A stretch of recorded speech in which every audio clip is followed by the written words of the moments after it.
राधे राधे। कैसे हैं आप सब लोग? आई होप आप लोग अच्छे होंगे। आज की इस क्लास में हम लोग हमारा न्यू टॉपिक स्टार्ट कर रहे हैं, वो है letters. So my name is Nikita Sharma. Let get started our class. Firstly I am discussing about the letters. Letters हम लोग किस किस को लिखते हैं, कौन से लिखते हैं, किस टाइप के होते हैं letters. Letter have two types. First is formal and second is informal. Formal का मतलब जब भी आप कोई ऑफिशियल ऑथोरिटीज को पेपर लेटर्स लिखते हैं, जब भी आप कोई ऑफिशियल अथॉरिटीज को लेटर्स लिखते हैं तो आप लोग फॉर्मल फॉर्मेट का यूज करते हैं। मतलब कि सारा काम उसमें क्या होता है, फॉर्मल वाला होता है। लाइक अगर मैं बोलूँ किस किस को ऑफिशियल लेटर्स जितने भी जाएंगे, if you are writing to your principal also, then also you are using the format of formal. Okay, then again I am talking about the like to editors. जब भी आप कोई न्यूज़पेपर्स वगैरह में कोई पब्लिशिंग करवा रहे हैं तो उस टाइम पर भी आप लाइक टू एडिटर्स ही यूज करेंगे। एंड अगेन डायरेक्टर्स, हायर जो भी ऑथोरिटीज है उनके लिए। एंड अगेन ऑफिशियल इन्विटेशंस, किसी को ऑफिशियल इन्विटेशंस देना हो तो भी आप लोग फॉर्मल फॉर्मेट का ही यूज करते हैं, है ना। सेकेंड थिंग, हम लोग अगर बात करें इनफॉर्मल में, तो इनफॉर्मल में क्या होता है, it use to communicate with friends and relatives etcetera, है ना। मतलब कि ये सिर्फ अपने फ्रेंड्स रिलेटिव्स वगैरह के लिए ही होता है, इसीलिए इसके मुंह पे शांति है और इसके मुंह पे थोड़ा सा एक्सप्रेशन है। बिकॉज जब भी हम ऑफिशियल लेटर्स लिखते हैं तो हमारे पास में कोई ना कोई ऑप्शन होता है। सेकेंड थिंग, हम लोग अगर बात करें फिफ्थ का, एट्थ की बोर्ड का, तो उस पैटर्न में नॉर्मली दोनों टाइप के क्वेश्चन आते हैं। बट अगर मैं बात करूँ यहाँ पर ट्वेल्थ के लिए, तो ट्वेल्थ के लिए तो सिंपली सी बात है कि वहाँ पे दो ही ऑप्शन हो गए, या तो नोटिस कर लो या फिर लेटर कर लो, या रिज्यूम कर लो या लेटर कर लो। कई बार क्या होता है, लेटर हमारे लिए ईजी रहता है। अगेन अगर मैं बात करूँ नेक्स्ट ऑप्शन की, ओके। सो अगर मैं बात बोलूँ कि फॉर्मल का क्या होगा फॉर्मेट, उसे हम लोग कैसे करेंगे, तो लेट्स गेट। देखिए हम लोग अगर हमारे फॉर्मेट की बात करें, वो भी फॉर्मल का, जो हम लोग किसको लिखते हैं, ऑफिशियली जो भी लेटर्स होते हैं उन सब में हम लोग फॉर्मेट यही यूज करते हैं, फॉर्मल लेटर का। अगर मैं बोलूं कि हम लोग इसको स्टार्ट कैसे करते हैं, तो ये आपका कॉपी का पेज है, ठीक है। उसमें आप लोग अपना लेफ्ट हैंड साइड से इसको लिखना शुरू करते हैं। ये तो सबको पता है कि हमारा लेटर का फॉर्मेट अभी चेंज हो चुका है। पहले हम लोग कुछ चीजें थोड़ा सा दूर लिखते थे एंड देन अगेन जो भी थैंकिंग यू वगैरह वगैरह वो उधर राइट साइड में लिखते थे। इस टाइप से थोड़ा सा फॉर्मेट था। लेकिन अब क्या हो गया है, उसको चेंज करके हमने क्या कर दिया है, पूरा यहाँ पर लेफ्ट हैंड साइड पे ही शुरू होगा एंड लेफ्ट हैंड साइड पे ही खत्म होगा। ये कंप्लीटली हमारे यहाँ पे हो चुका है। सेकेंड थिंग, हमारे यहाँ पे ये भी हो चुकी है कि एप्लीकेशंस में से हमने अब टू को हटा दिया है, दा से ही शुरू करते हैं। ये चीज भी आपको क्लियर है। सेकेंड थिंग, अगर मैं बताऊं एड्रेस और सिटी, सबसे पहले क्या होता है, जब हम लोग कोई फॉर्मल लेटर लिख रहे होते हैं तो हमें हमारा एड्रेस बताना पड़ता है कि हम उस लोकेलिटी से, उस टाउन से या उस सिटी से बिलोंग करते हैं या नहीं, है ना। फर्स्ट थिंग तो यही आती है। तो आप लोग यहाँ पर अपना सेंडर एड्रेस लिखेंगे। जैसे अगर मैं बोलूं 108 Ramnagar and then Jaipur, city आपकी जो है वही आ जाएगी। एज यूजुअल जयपुर में हो आप, कहाँ पर भी हो, तो आप वो लोकेलिटी अपनी या सिटी नेम वो लिख दो, ठीक है, जयपुर। देन अगेन अगर मैं की बात कर रही हूँ तो डेट आप लोग जैसे आज अगर प्रेजेंट डेट में आपको बताऊं तो आज 13 फेब है, तो मैं अगर ऐसे लिखूंगी तो ये क्या हो जाएगा, गलत हो जाएगा। हमें कैसे लिखना है, 13 फरवरी 2024। आपको लेटर हो, एप्लीकेशन हो या फिर नोटिस हो, आपको सिंपली ये वाली ही डेट्स यूज करनी है। बीच में मंथ का name, again year and year date. आप लोग ऐसे यूज मत करना। अगर आपने ऐसी वाली डेट डाली तो वो एग्जामिनर वहीं पे आपके मार्क्स कट कर लेगा। सेकेंड थिंग मैं बोलूँ आपको, रिसीवर पोस्ट। अब आप किसको लिख रहे हो, एज यूजुअल आप एडिटर को लिख रहे हो, चेयरमैन को लिख रहे हो या चीफ ऑफिसर को लिख रहे हो, जिसको भी आप लिख रहे हो ना, आप उसका यहाँ पर नाम लिख दो। जैसे अगर आप लिख रहे हो द चेयरमैन, ठीक है, अब उसके जो है डिपार्टमेंट वो किससे है, ठीक है, आपको डिपार्टमेंट लिखना है, डिस्ट्रिक्ट से है या फिर किसी और डिपार्टमेंट से है, वो जिससे भी है, ठीक है, आपको वो यहाँ पर लिखना है। देन उसकी सिटी और आपकी सिटी सेम होनी चाहिए। अगर आपने सेंडर एड्रेस में जयपुर लिखा है तो आप रिसीवर पोस्ट में भी जयपुर ही लिखेंगे, क्योंकि आप कंप्लेंट अपने एरिया की अपने ही मतलब सीनियर्स को करेंगे।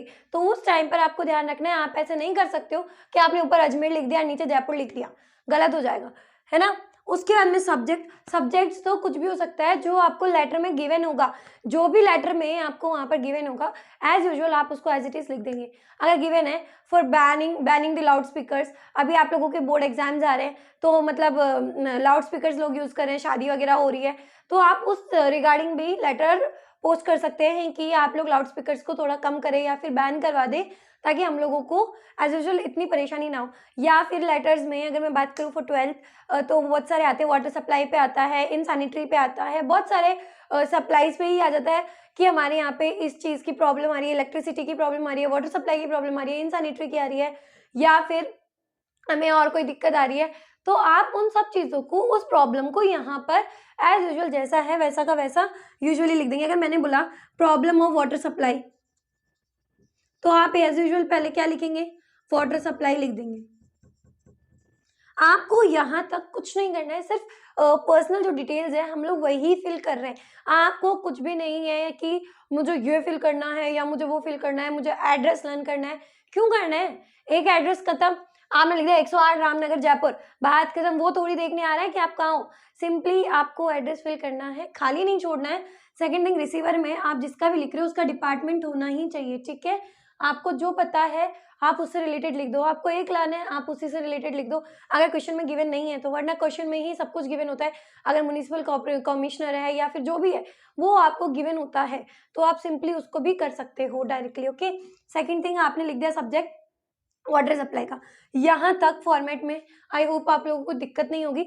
नेक्स्ट अगर मैं बोलूँ सर और मैडम की बात पे, कि आप जिसको भी लिख रहे हो वो आपके लिए सर भी हो सकता है, मैडम भी हो सकता है, because you know who is, है ना।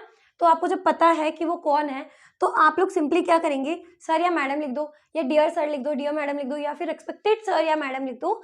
It's your choice, whatever you are writing here, just check it out if it is right और रॉन्ग, ओके। सिंपली आपको चेक करना है कि वो सही है या गलत है, इतना माइंड नहीं करना है कि रिस्पेक्टेड है, क्योंकि अपन नीचे भी तो लिख रहे हैं ना, सर मैडम भी लिखोगे तो चलेगा, ठीक है। नेक्स्ट अगेन अगर मैं बात करूं, आपको लाइंस लीव करनी है, ठीक है। फर्स्ट थिंग, लाइंस लीव करने का मोटो यही होता है कि आपका जो लेटर फॉर्मेट है ना वो एकदम नीट एंड क्लियर होगा। सेकंड थिंग, हमारा रूल भी यही कहता है कि हमें लाइंस को लीव करना है। सेकंड, आपका जो मैटर है, ठीक है, अगर आप थोड़ा थोड़ा लीव करेंगे तो मैटर है वो आपका सफिशिएंट हो जाएगा, एग्जामिनर को भी लगेगा कि हाँ इस बच्चे को कुछ ना कुछ आता है पेपर में, ओके। सेकेंड थिंग अगर मैं बोलूँ, with most respectfully I want to bring you kind notice. अब फर्स्ट थिंग मैं आपको क्लियर कर दूं, कब जब भी बहुत सारे लेटर्स हम लोग लिखते हैं ना, कंफ्यूज होते हैं, यार मैम मैं कहाँ से शुरू करूँ, कहाँ खत्म करूँ, कौन से लाइंस लिखूँ, मुझे इतने सारे लेटर्स लर्न करने हैं, वाटर सप्लाई पे करना है, इलेक्ट्रिसिटी पे करना है, या फिर किसी और पे करना है, टू द एडिटर पे करना है। सिंपली आज मैं आपको 4 to 5 लाइंस ऐसे ऐसे बता दूंगी कि आपके पास अगर वाटर सप्लाई का आएगा तो आप एज यूजुअल उन्हीं ही लेटर्स को रिप्लेस कर देंगे, मतलब उन्हीं लाइंस को रिप्लेस कर देंगे, एंड देन उसके अंदर अपनी जो भी प्रॉब्लम है उसको काइंडली नोट कर देंगे। ये सिंपल मेथड है ताकि आपकी नंबर गेनिंग हो जाए, क्योंकि अब लास्ट मोमेंट है तो आप हर एक चीज़ पे तो ध्यान नहीं दे पाओगे, क्योंकि कोर्स भी फिनिश करना है and subjects are almost same, क्योंकि सारे सब्जेक्ट्स में यही होता है, टफ लेवल बढ़ जाता है। तो फॉर दैट मैं आपको कुछ लाइंस ऐसे यहाँ पे गिवन कर देती हूँ ताकि आप लोगों को दिक्कत ही नहीं आएगी। अगर मैं कहूँ, with most respectfully I want to bring your kind notice about the problem of, ठीक है। अब आती है बात यहाँ पर प्रॉब्लम ऑफ, यहाँ तक तो आपको पता है कि मैं आपको थ्रू द रेस्पेक्टफुली, मैं बहुत ही रेस्पेक्टफुल से आपकी ये बात बता रहा हूँ, आपके काइंड नोटिस में ये चीज़ डाल रहा हूँ कि हमारे एरिया में या फिर हमारी लोकेलिटी में, हमारे कस्बे में ये प्रॉब्लम आ रही है। कौन सी प्रॉब्लम आ रही है? वाटर सप्लाई की प्रॉब्लम आ रही है, इलेक्ट्रिसिटी की सप्लाई की प्रॉब्लम आ रही है। whenever you are talking about the problems, वो प्रॉब्लम्स कुछ भी हो सकती है। लेटर में 4 to 5 लाइन्स या फिर 4 to 5 लेटर्स ऐसे होते हैं जिसमें सिंपली सेम चीज़ें चल रही होती है। तो यू एज यूजुअल आप लोग क्या करेंगे, यहाँ पे वो प्रॉब्लम लिखेंगे, है ना, इन our locality, in our town या फिर इन योर सिटी, ओके। आपने वो लिखा, देन आपके पास 7 to 8 लाइन्स अपने अकॉर्डिंग उससे रिलेटेड चीज़ें लिख देनी है, ठीक है। अब 7 to 8 लाइन्स में भी आपको दिक्कत आएगी कि मैम मैं क्या लिखूँ, मेरे को नहीं समझ में आ रहा है। सिंपली अभी आप लोग एक बार मेथड देख लो, फिर मैं आपको लाइंस भी लिखवाना सिखाती हूँ कि आपको कौन सी लाइंस लिखनी है, that you can get your marks from this only, okay. तो फर्स्टली आपको 7 to 8 लाइंस लिखनी है। तो वाटर सप्लाई से रिलेटेड आप लोग जितनी भी डिफिकल्टीज फेस कर रहे हो उससे रिलेटेड लिख दो कि हमारे यहाँ पे लोग मतलब बहुत परेशान हो रहे हैं, दिक्कतें ज़्यादा हो रही है, इलेक्ट्रिसिटी नहीं है तो हमारे एग्जाम्स में हम लोग बहुत सफ़र कर रहे हैं। फॉर दैट आपको उन चीज़ों का बहुत सारा यहाँ पे बेनिफिट मिलता है। देन अगेन 7-8 लाइन्स आप लोग लिख लेंगे, उसके बाद में एक लाइन लीव करेंगे। देन आप लोग बोलेंगे please look into the matter, please आप लोग इस मैटर में ध्यान दीजिए इमीडिएटली, जल्दी से, and take a needful action. Please हमारे लिए जो नीडफुल एक्शन होगा, जो अच्छा एक्शन होगा, प्लीज आप लोग वो हमारे लिए ले लीजिए, ठीक है। Then again we are leaving a line and I am writing like thanking you, क्योंकि थैंकिंग यू अपन उनको बोलेंगे रेस्पेक्टफुली। देन अगेन हमको एक लाइन छोड़नी है, मैं यहाँ पर आपको बता रही हूँ, उसके बाद में आपको क्या लिख सकते हो, योर्स फेथफुली लिख दो। अब योर्स फेथफुल में एक और चीज आप लोग बहुत बार एक गलती कर देते हो, दैट्स इट, कि आप लोगों को पता होता है कि एस के बाद में हमें एपोस्ट्रॉफी लगाना होता है। एपोस्ट्रॉफी मतलब कि एस के ऊपर ऐसे करके, है ना, एपोस्ट्रॉफी लगाना होता है। बट हम लोग लेटर्स में कोई एपोस्ट्रॉफीज यूज नहीं करते हैं, सिंपली हम लोग जैसा है उसको वैसा ही लिखते हैं।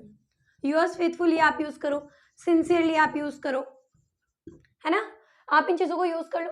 सिंपली मैंने आपको एक मेथड बताया है कि आप, अगर आपको लेटर्स के बारे में कुछ भी नहीं पता है, एल भी नहीं पता है ना, तो आप इतना एज यूजुअल अगर करके भी आते हो ना, मार्क्स कहीं नहीं जाने हैं, ठीक है। अभी आपको फॉर्मेट क्लियर हो गया है। मैं आपको यहाँ जो बीच का लिखते हैं हम लोग, हमारी बॉडी जो कंप्लीट करेंगे, वो भी सिखा देती हूँ कि हमें यहाँ पर क्या लिखना चाहिए। इफ अगर बात आ रही है किसकी, सप्लाईज पे, वाटर सप्लाई हो गया, इलेक्ट्रिक सप्लाई हो गया, या फिर जो भी सप्लाई है, इंसानिटरी प्रॉब्लम्स हो गई, है ना, बहुत बार प्रॉब्लम्स के बारे में आ जाता है कि इंसानिटरी पे हमको बताना है, फिर लाउड स्पीकर्स पे बोलते हैं, तो आप उन सब पे एक लाइन में मैं आपको जो सिखा रही हूँ उस पर अगर आप फर्दर उन चीज़ों को यूज़ करेंगे तो आपका लेटर भी सही होगा। सो फटाफट उस पर भी देख लेते हैं। देखिए इसका फॉर्मेट, इसमें क्या होता है, जब भी हम लोग कोई प्रॉब्लम्स रिगार्डिंग लेटर्स लिखते हैं तो हमें ध्यान होता है कि कुछ चीज़ें हमें एड ऑन करनी होती है और कुछ चीज़ें हमें एज इट इज़ लिखनी होती है ताकि हमें मार्क्स मिल जाए। यहाँ से मैं आपके 4 to 5 लेटर्स प्रिपेयर करवा दूंगी। सिंपली आपको उन जगहों पे ही अपनी प्रॉब्लम्स को लिखना है जो आपके क्वेश्चन में गिवन होगी, सिर्फ आप उन्हें ही रिप्लेस करेंगे, इसके अलावा कोई भी रिप्लेसमेंट यहाँ पर नहीं होगा, ठीक है। तो अभी ये क्या है, देखो, आई am a residence of Ramnagar, मैं कहाँ का रहने वाला हूँ, रामनगर जयपुर का। और ये हमने वही लिखा है जो हमने स्टार्टिंग में सेंडर एड्रेस में लिखा था। क्या लिखा था, 108 रामनगर जयपुर, और मैंने यहाँ वही बताया है, रामनगर जयपुर। तो आपकी एक लाइन सिंपली ये रेडी हुई है कि I am a residence of Ramnagar Jaipur, I am writing a letter to show you the problem about frequent breakdown. मैं आपको ये बताना चाहता हूँ कि हमारे यहाँ पर इस प्रॉब्लम या इस समस्या का ब्रेकडाउन हुआ है। अब आपके क्वेश्चन में क्या गिवन है, सबसे इंपॉर्टेंट पॉइंट वही है, water supply, electricity supply, for the banning loud speakers, ठीक है, wine shop problems, whatever the topic is there you should mention here only. आपके पास कोई भी टॉपिक हो, you have to mention here only कि जो भी प्रॉब्लम है। अब इसके अलावा तो सिंपली आपको कुछ करना ही नहीं है ना, 2 लाइन तो आप लोग को लिखनी है, चाहे आपके पास कुछ भी आए, अब प्रॉब्लम कुछ भी आए, वाटर सप्लाई से रिलेटेड, इलेक्ट्रिसिटी सप्लाई रिलेटेड, या वॉट एवर इट वॉज, आप सिंपली आपको ये करना है, यहाँ पर प्रॉब्लम लिख दी, ठीक है। अब आपको मैंने कहा था कि 7 to 8 लाइन्स आप लिख सकते हो if you have the knowledge about it. If you don't have, just look here, in our locality, यहाँ तक बात कंप्लीट हुई। फिर आप लिखेंगे we are in a difficult situation और we are facing a many problems regarding this problem और anything also, ठीक है। जो आपके दिमाग में उस टाइम पे आ रहा है आप वो चीज़ें भी यूज़ कर सकते हैं। मैंने सिंपली आपको एक आइडिया दिया है, अगर कुछ भी नहीं है आप ये लाइन्स भी लिखेंगे तो गलत नहीं होगा। We are in a difficult situations, people has to face many difficulties, आप ये भी लिख सकते हैं, ये भी लिख सकते हैं, people has face suffer many problems of difficulties due to frequent breakdown of, again वही प्रॉब्लम आपको यहाँ पर मेंशन करनी है ना। देन अगेन आप लोग यहाँ जो भी है उसको फुल स्टॉप कर देंगे। देन अगेन आपको लिखना है I want you to look into the matter, मैं चाहता हूँ कि तो आप इस मैटर में जल्दी से जल्दी ध्यान दें और कोई ना कोई एक्शन ले। देन अगेन आपको क्या करना है, I shall be eagerly waiting for the action to be taken, और मैं ईगरली मतलब बहुत बैठा हूँ, वेट कर रहा हूँ आपके एक्शन का कि आप कोई एक्शन ले रिगार्डिंग माई प्रॉब्लम, ठीक है, जो भी मेरी प्रॉब्लम है उसके रिगार्डिंग। देन अगेन आप you are telling thanking you yours faithfully XYZ। अगर आपके पास नेम गिवन है आप लोग सिंपली यहाँ लिख दीजिए, अगर नेम नहीं गिवन है तो XYZ आप लोग यूज़ करिए, दैट्स इट। आपको कोई और चीज़ों को ऐड ऑन करने की नीड ही नहीं है। आई होप इससे ही आपकी प्रॉब्लम्स का थोड़ा सा सोल्यूशन निकला होगा कि आपके पास कोई भी प्रॉब्लम आए आप सिंपली ये चीज़ भी लिखेंगे तो गलत नहीं होगा। नेक्स्ट थिंग एक और मैं आपको क्लियरली करवा देती हूँ जिससे आपको और दिक्कत ना आए। अगर आपको ये समझ नहीं आ रहा है तो आप उसको से अंडरस्टूड हो सकते हैं, ठीक है। और देखिए जिसमें सिर्फ पैटर्न चेंज है और कोई चेंजेस नहीं है। I want to bring your kind notice towards the plight of, और आप ये भी लिख सकते हैं I want to bring your kind notice about the problems of, आप ये भी लिख सकते हैं या फिर आप ये भी लिख सकते हैं टूवर्ड्स द प्लाइट ऑफ। बात सेम है कि आप जिस प्रॉब्लम को रिगार्डिंग दिखाना चाहते हैं, अपने लेटर के अकॉर्डिंग दिखाना चाहते हैं, उसका मतलब यही है, दोनों ही है, ठीक है। एज यूजुअल आप ये भी यूज करो या फिर ये भी यूज करो, दोनों ही सही है। प्लाइट ऑफ जो भी आपकी प्रॉब्लम है आपको यहाँ पर उसको मेंशन करना है, जो भी आपकी प्रॉब्लम है। देन अगेन आपको बोलना है this causes much inconvenience to the residents, ये बहुत इनकन्वीनियंस है किसके लिए, वहां के रहने वाले लोगों के लिए, ऑफ दिस एरिया, ठीक है। वी आर सफरिंग अलॉट, इससे हम लोग बहुत ज्यादा सफर कर रहे हैं। कौन सी प्रॉब्लम है उसको दोबारा यहाँ लिख दो, जो भी आपकी प्रॉब्लम है उसको दोबारा यहाँ पर लिख दो, ठीक है। आपको यहाँ पर उस प्रॉब्लम के बारे में लिखना है जो भी आपकी प्रॉब्लम यहाँ पर हो रही है। Then again this is a day to day problem, ये डे बाई डे, देखो कोई भी प्रॉब्लम होती है ना डे बाई डे बढ़ती रहती है ना, तो आपको वही बोलना है this is a day by day problem, ये हमारी डे बाई डे प्रॉब्लम है। We are force to live in a hellish life, हमें फोर्स हो रहा है कहाँ पर रहने के लिए, हेल इट मीन्स नर्क, तो हेलिश लाइफ हम लोग जी रहे। Now it's going to above our patience, ये हमारे सहन शक्ति से बाहर हो चुका है अब। We have complained its many time, मैंने बहुत बार या हम लोगों ने बहुत बार कंप्लेन की है, बट नो वन लिसन्स, किसी ने नहीं सुना। मंथ्स हैव पास्ड, मंथ्स गुजर चुके हैं, मंथली गुजर चुके हैं, विदाउट एनी सॉल्यूशन, अभी तक कोई भी इसका मतलब प्रॉब्लम का सॉल्यूशन नहीं मिला। Then again please look into the matter immediately, please आप लोग इस मैटर में एक बार देखिए क्या है एंड उसको सॉर्ट आउट कीजिए, take a needful action to us.